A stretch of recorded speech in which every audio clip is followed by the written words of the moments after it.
به دوستان آشپزی با رادسوی. امروز با آموزش تن ماهی خوشمزه با سویا در خدمت شما هستیم.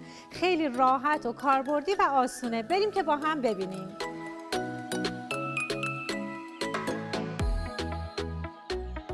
مواد لازم: سویا 150 گرم، سس گوجه فرنگی به میزان لازم، پیاز داغ به میزان لازم، سیر 1 حبه، سیب زمینی نگینی پخته شده 1 پیمانه، تن ماهی هم 1 پیمانه. بریم تا با هم آمادش کنیم.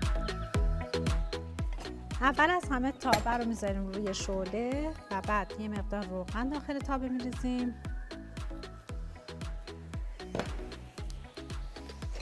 بعد از اون پیاز داغ رو میریزیم داخل ماهی تابه و سیر رو هم نگینی میکنیم،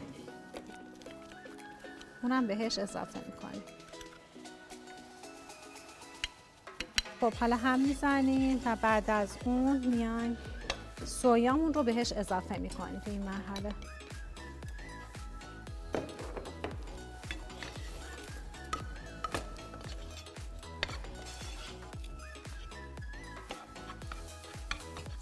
مقداری که سویا تفت گرفت میایم سیب زمینی پوره شدهمون هم بهش اضافه میکنیم.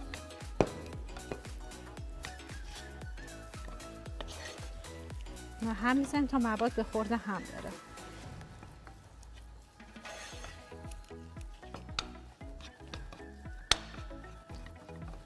خب حالا توی این مرحله سس گوجه فرنگیمون رو بهش اضافه میکنیم.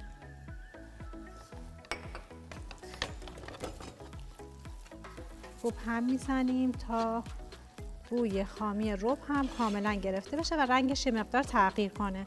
خب کاملا الان این ربمون تفت گرفته، رنگش عوض شده. حالا میریم تن ماهی رو بهش اضافه میکنیم. چون تن ماهی نمک داره ما بهش زیاد نمک اضافه نمیکنیم. اینو کاملا مخلوطش میکنیم.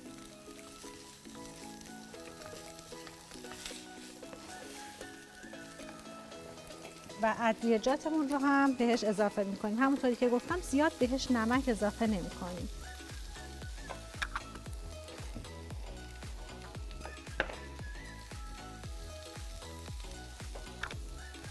یه مقدار پودر گوجه هم توش میریزم و اونایی که از طعم کره خوششون میاد و میخوان طعم کره غالب باشه به جای کره میتونید از پودر کره استفاده کنید.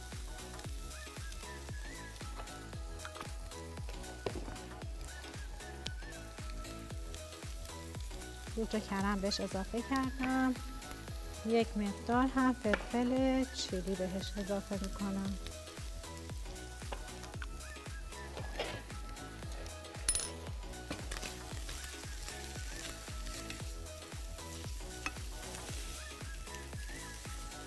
اینو هم میزنم به مدت 5 دقیقه تا 10 دقیقه با شعله خیلی کم. غذامون بعد اون آماده است. خیلی غذای راحتیه و خیلی هم سریع آماده میشه.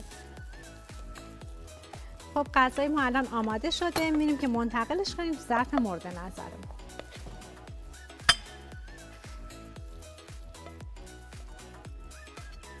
اگه بدونید که چه بویی داره و چقدر خوش عطره. حتما دوستان عزیز درستش کنید. نظراتتون رو زیر همین پست چه خوب و چه بد برای ما کامنت کنید.